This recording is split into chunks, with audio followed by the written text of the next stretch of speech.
Ce programme vous est offert par UBA. UBA, Africa's Global Bank.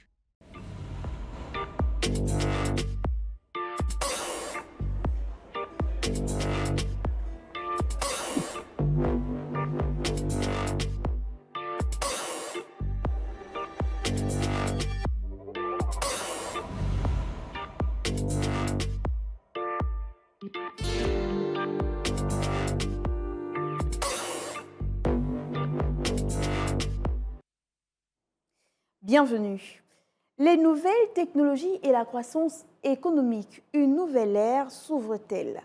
Le progrès technologique accroît la production économique d'après les experts et le bien-être en améliorant la productivité, c'est-à-dire en permettant de produire plus avec les mêmes ressources et en favorisant plus d'innovation et de développement. Mais concrètement, comment ça marche? Comment l'innovation favorise la croissance économique? Les choses sont-elles aussi faciles?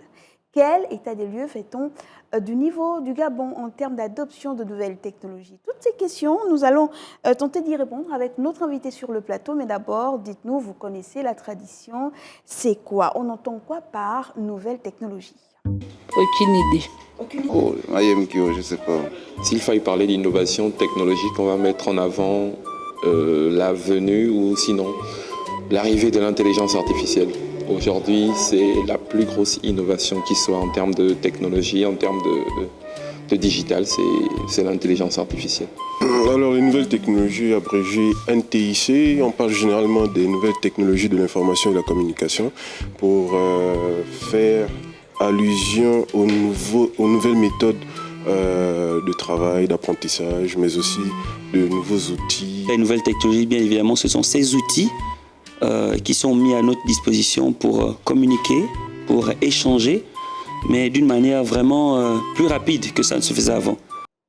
Alors, la voix, vous avez entendu nos différents intervenants, mais vous, dites-nous, que nous disent les livres? Qu'est-ce que les nouvelles technologies?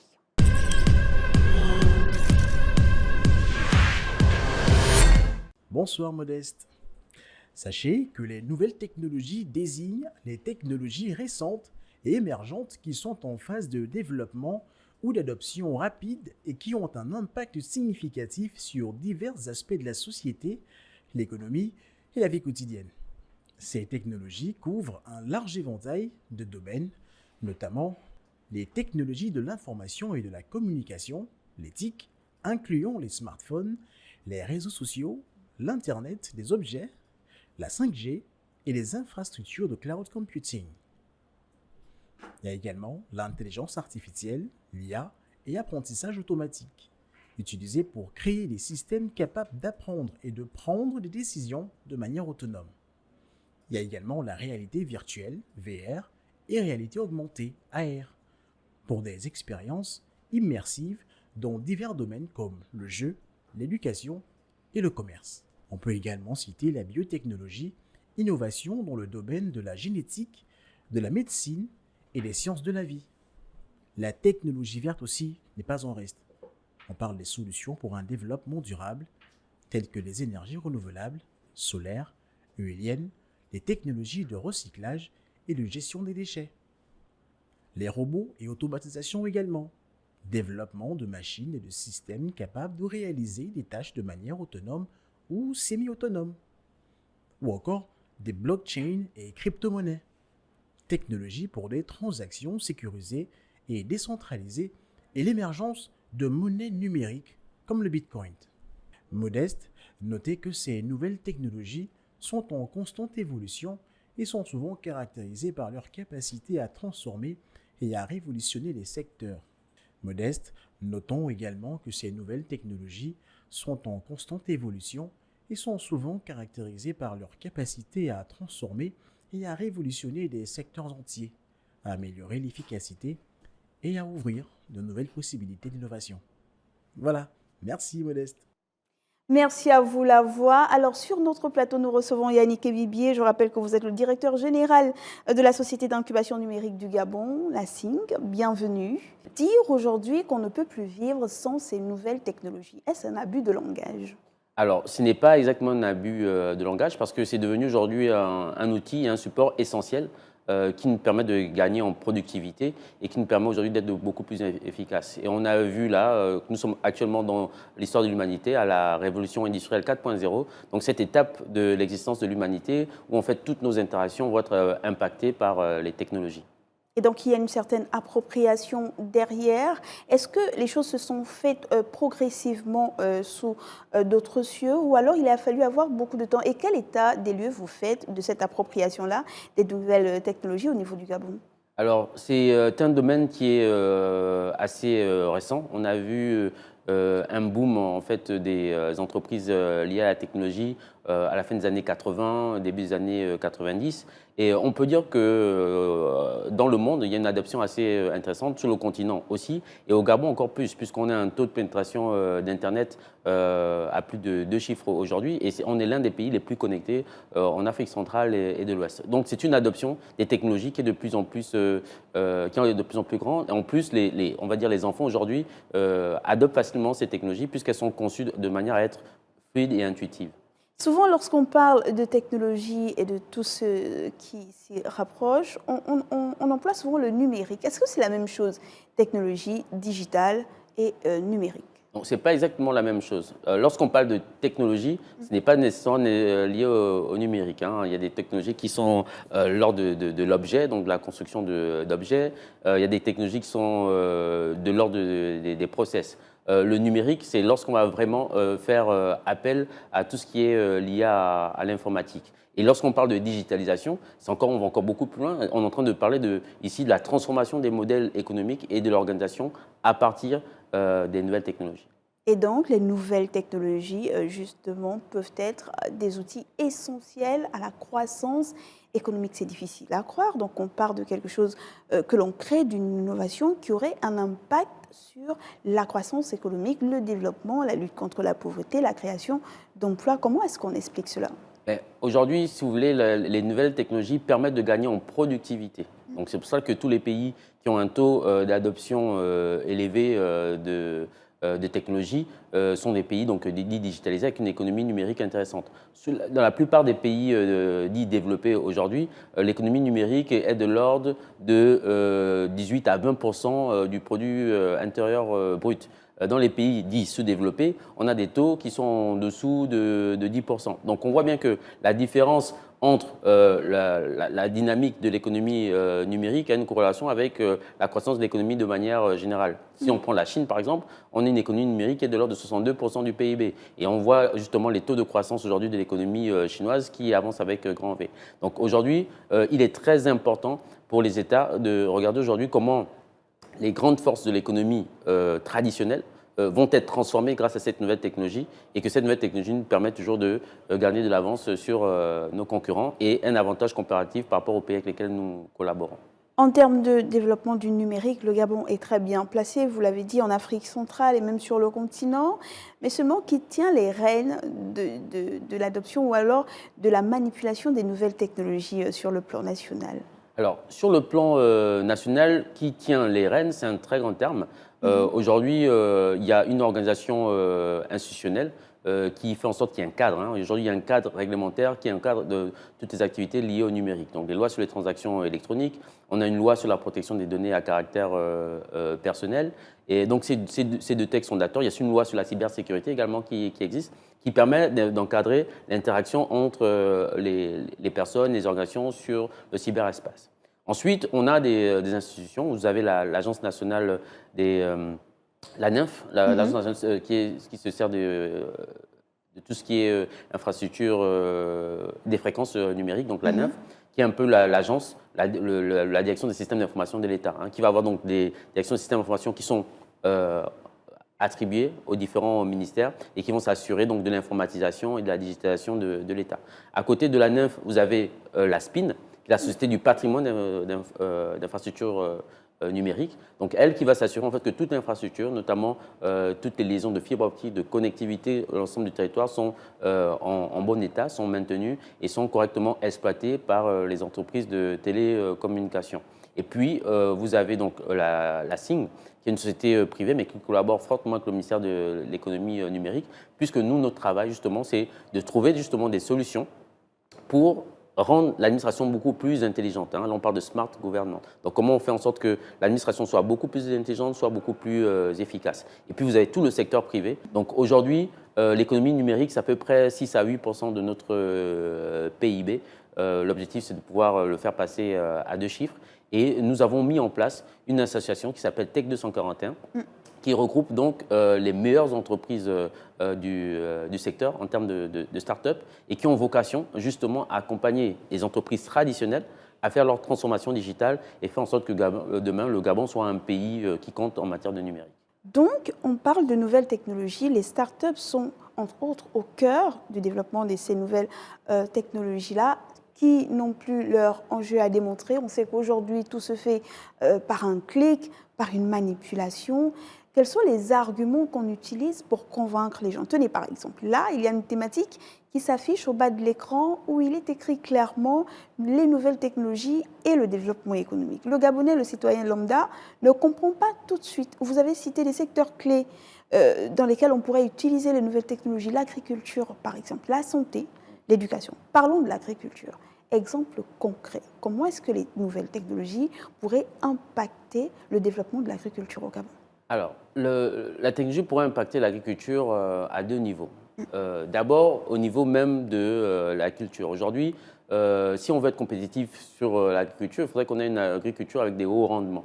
Donc, c'est très important que l'on passe d'une agriculture, on va dire, traditionnelle, manuelle, à une agriculture réellement avec des enjeux technologiques très élevés. Vous avez des pays comme Singapour, par exemple, qui est un petit pays, le même type d'environnement que nous, mais qui utilise qu'en 2 ou 3% de son territoire pour faire de l'agriculture. Pourquoi? Parce qu'ils utilisent beaucoup de technologies qui permettent de produire. Demain, si on veut intéresser le jeune Gabonais à l'agriculture, il faudra penser à ces éléments-là. Parce qu'on a vu que de manière historique, le Gabonais est beaucoup plus intéressé à créer de la valeur ajoutée plutôt que de faire de la culture directement au sol, par exemple.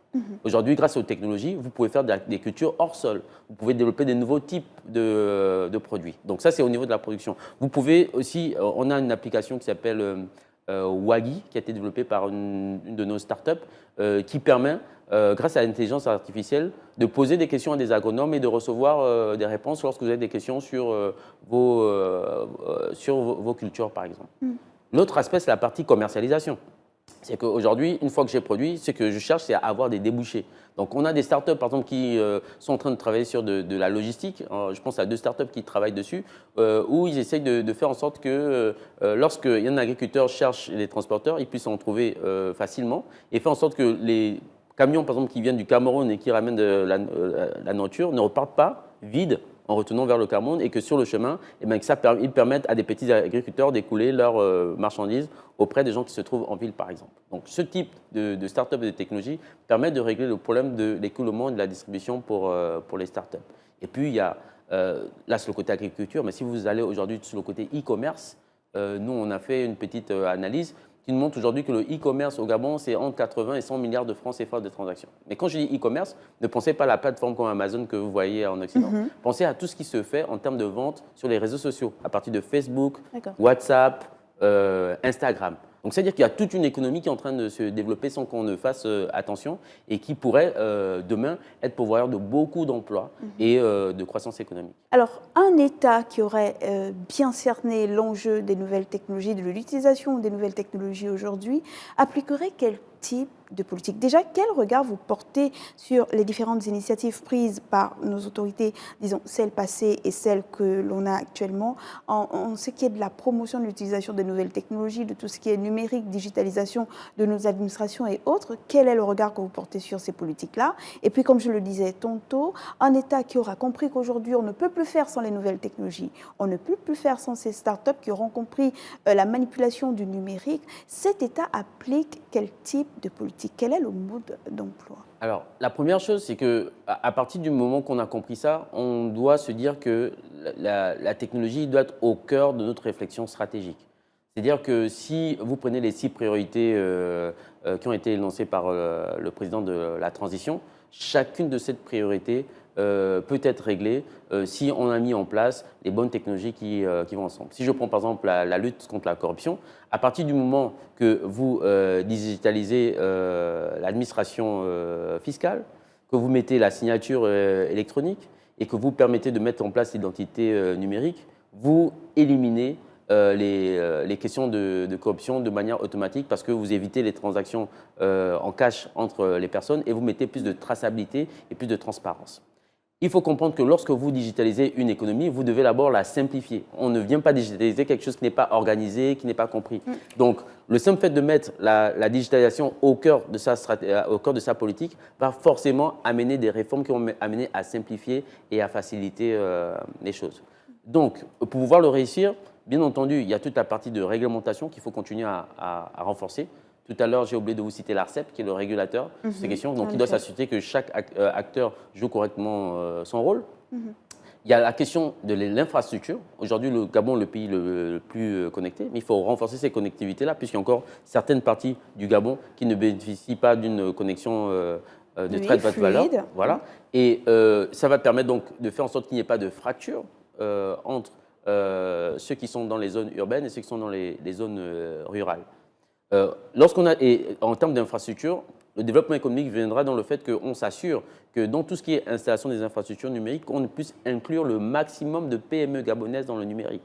Que les questions d'infrastructure ne soient pas traitées uniquement par les entreprises internationales, mais qu'on s'assure qu'en termes de sous-traitance, en termes de maintenance, en termes d'évolution, que l'on fasse intervenir des startups ou sinon qu'on pousse à la création des startups dans ce domaine-là, niveau infrastructure. Ensuite, vous avez le niveau de l'administration. L'administration, aujourd'hui, on a fait beaucoup d'informatisation. Il est temps qu'on rende l'administration intelligente. Donc, ça veut dire quoi, être intelligente? C'est qu'on arrive à trouver des services qui sont tournés vers le citoyen. C'est-à-dire que l'on ne pense pas une solution juste par rapport à l'État, juste à moi en tant qu'administration, mais comment ça facilite la vie du citoyen. Et donc, pour ça, en ce moment, on a signé un prêt avec la Banque mondiale pour lancer l'identifiant unique. Donc, ça veut dire que tout ce qui est identité numérique, ça va être vraiment intéressant parce qu'avec l'identité numérique et la signature numérique, ça veut dire que désormais, on n'aura plus besoin, par exemple, de légaliser un acte de naissance de manière manuelle. Pour déclarer la naissance de son enfant, on n'aura plus besoin de se déplacer plusieurs fois à la mairie. Pour déclarer sa fortune lorsqu'on vient d'être nommé, on n'aurait plus besoin de faire des va-et-vient. Ce sont des solutions qui existent déjà. Ensuite, vous avez la partie service. Et là, c'est très bon. Là, c'est les startups. Au niveau de l'économie, il faudrait donc déjà qu'il y ait des financements qui poussent les startups à le faire. En France, sur le dernier plan de relance qu'ils ont mis, c'est plus de 30 ou 40% des financements, près de 100 milliards d'euros qu'ils ont mis pour pousser justement la digitalisation de l'économie grâce aux startups. Donc, il faudra accompagner le développement des startups au Gabon. Je peux faire un peu d'œil. Aujourd'hui, la SING accompagne le développement de ces startups. On pourrait faire plus s'il y avait des programmes financés par l'État qui feront en sorte qu'on ne se limite pas à Libreville pour faire émerger des startups, mais vraiment qu'on va chercher également des possibilités à l'intérieur du pays et que pour les plus agiles d'entre elles, qu'on les aide à se lancer à l'étranger. Le dernier volet, si tu me permets, le dernier volet, c'est celui des talents, dont on parlait tout à l'heure, les talents et la culture digitale. Donc, ça veut dire qu'il faudrait qu'au Gabon, on s'assure que nos grandes écoles, on devrait interdire une grande école où il n'y a pas Internet. C'est que là, j'arrive dans un établissement, il n'y a pas Internet de haut débit, il n'y a pas de bleu numérique, ça ne devrait plus exister. Au Gabon, dans le pays le plus connecté d'Afrique centrale et de l'Ouest, ça devrait être interdit. Et on doit s'assurer de former les meilleurs ingénieurs possibles et ne pas tomber dans le piège de tout simplement vouloir former des petites mains, se conformer en 2-3 mois. Très rapidement. Voilà, il faut faire très attention. Pourquoi? Je dis souvent que, vous savez, nous, on a été colonisés.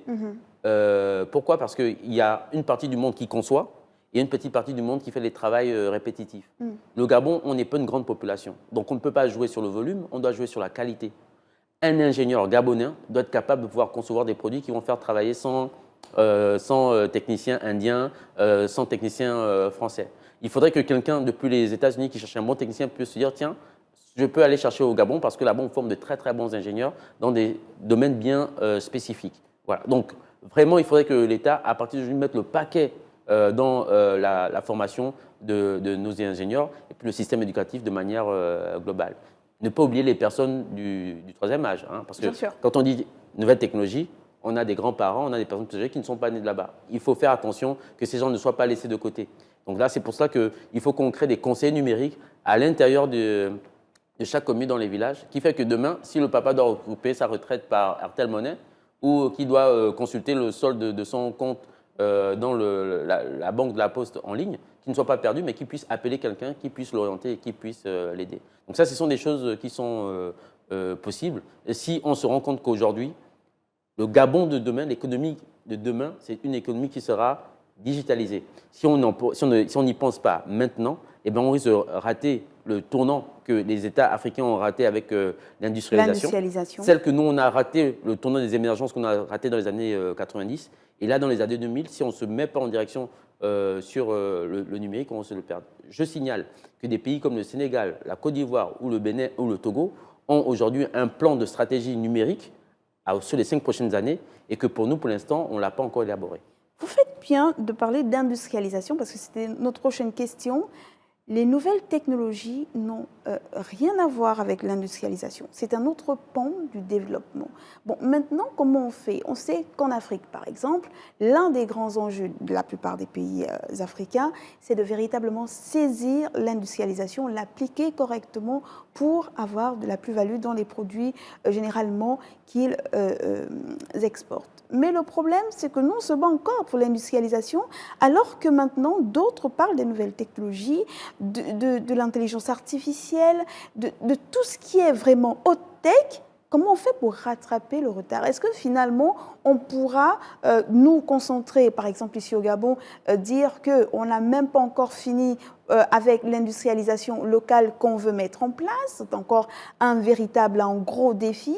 Et là, vous, directeur général Lassi, vous venez nous dire il faut saisir l'opportunité de maintenant, qui est celle de développer le pays en un clic, c'est vraiment le jeu de mots, avec les nouvelles technologies. Est-ce qu'on a les moyens de notre politique? La bonne nouvelle, c'est que on vient de rentrer dans la révolution industrielle 4.0, donc la révolution des plateformes, des technologies. Donc, est-ce qu'on est en retard? J'ai envie de vous dire non. C'est-à-dire que vous avez encore des endroits en France où on n'a pas de bonne connexion. Vous avez encore une grande partie des populations aux États-Unis qui ne maîtrisent pas nécessairement les nouvelles technologies. C'est-à-dire qu'aujourd'hui, en termes d'usage et d'adoption, on ne peut pas dire que le continent, on soit en retard. Hein. En tout cas, le Gabon, on ne peut pas dire qu'on est en retard. Mais il ne faudrait pas qu'on prenne du retard. Et pour ne pas prendre du retard, c'est-à-dire que lorsqu'on parle d'industrie, on doit penser industrie 4.0. C'est-à-dire que c'est une industrie qui est beaucoup plus efficiente en termes de technologie, mais qui est aussi respectueuse de l'environnement. Parce qu'aujourd'hui, le Gabon est à la croisée de deux révolutions. Une révolution technologique et une révolution du développement durable. Et ce qui tombe bien, c'est qu'on est un champion de développement durable. On est l'un des pays les plus verts du monde.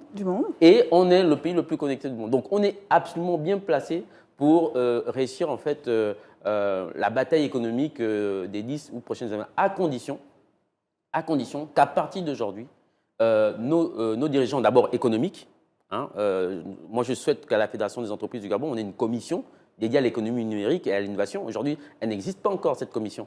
Donc c'est pour vous dire qu'aujourd'hui, le numérique n'est pas encore vu comme étant un enjeu voilà. Et il faudrait qu'au niveau de l'administration publique, eh ben, que là aussi, qu'on ne pense plus l'économie numérique comme tout simplement les infrastructures et puis la cybersécurité pour l'État, mais que l'on pense à comment ça permet de booster l'économie. Alors, Yannick Abibier, nous n'avons plus malheureusement assez de temps. C'est toujours un plaisir d'échanger avec vous, mais seulement les nouvelles technologies. Là, on parle du monde du travail. Les nouvelles technologies ont un impact sur le marché du travail. Aujourd'hui, l'une des grandes discussions, c'est de dire, mais avec tout ce qu'on a comme nouvelles technologies, peut-être que l'homme ne sera plus suffisamment utilisé pour travailler. Au Gabon, nous sommes à peine 2 millions d'habitants. Au Gabon, nous avons un taux élevé du chômage. Et là, on fait la promotion de l'adoption des nouvelles technologies. Est-ce que le résultat ne va pas produire l'effet inverse souhaité finalement? Non, vous avez vu, les nouvelles technologies font qu'aujourd'hui, on a un nouveau métier qui s'appelle les community managers. Il y a quelques années, ce métier n'existait pas. Et s'il n'y a pas de technologie, ce métier n'existerait pas. Vous voyez un peu? En fait, les nouvelles technologies permettent de dégager du temps. Et la ressource la plus importante pour un être humain, c'est le temps. Lorsqu'il a du temps, il peut réfléchir justement à créer des nouvelles choses. Lorsqu'il a du temps, il peut mieux s'occuper de sa famille. Lorsqu'il a du temps, il peut s'éduquer, il peut mieux s'éduquer. Donc, les nouvelles technologies, au contraire, c'est la solution parce que ça nous permet d'être productifs. Alors voilà la question de l'internaute avant de nous séparer, celle de Farel Ongari. Farel dit, comment est-ce que les pays en développement, 3 arguments pour que les pays en développement adoptent véritablement les nouvelles technologies?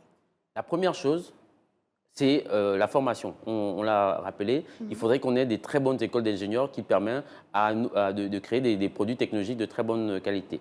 La deuxième chose, c'est de veiller à l'inclusion numérique. Inclusion numérique, ça veut dire quoi? S'assurer qu'on ait une connectivité totale sur l'ensemble du pays et bien entendu continuer à faire baisser les coûts d'Internet qui peuvent être un frein à l'inclusion.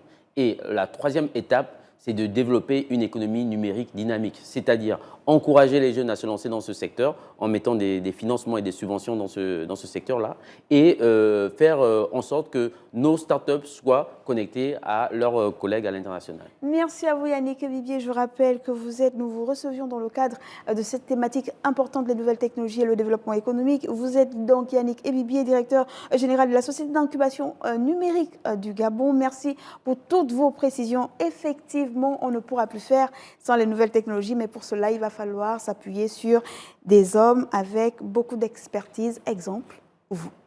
Merci d'avoir répondu à notre appel. Merci à vous également de nous avoir suivis. Le commerce et la technologie offrent l'occasion, quand ils sont en mesure de tirer parti des capacités existantes, de fournir ainsi un chemin plus direct et plus fiable vers le développement. Les technologies sont souvent présentées comme des outils permettant aux pays en développement de les aider, mais le tableau demande à être nuancé. Il faudrait donc, d'après des experts tels que M. Yannick Ebibié, plus d'efforts coordonnés. Merci donc encore une fois de nous avoir suivis. Restez sur Gabon 24 et en attendant, n'oubliez pas, le temps de la réflexion est une économie de temps. Au revoir.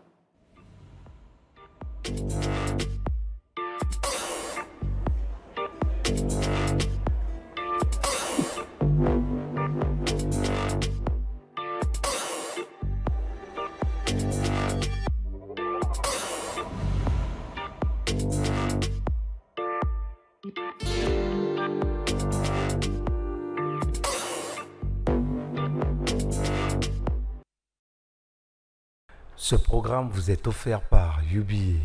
UBA, Africa's Global Bank.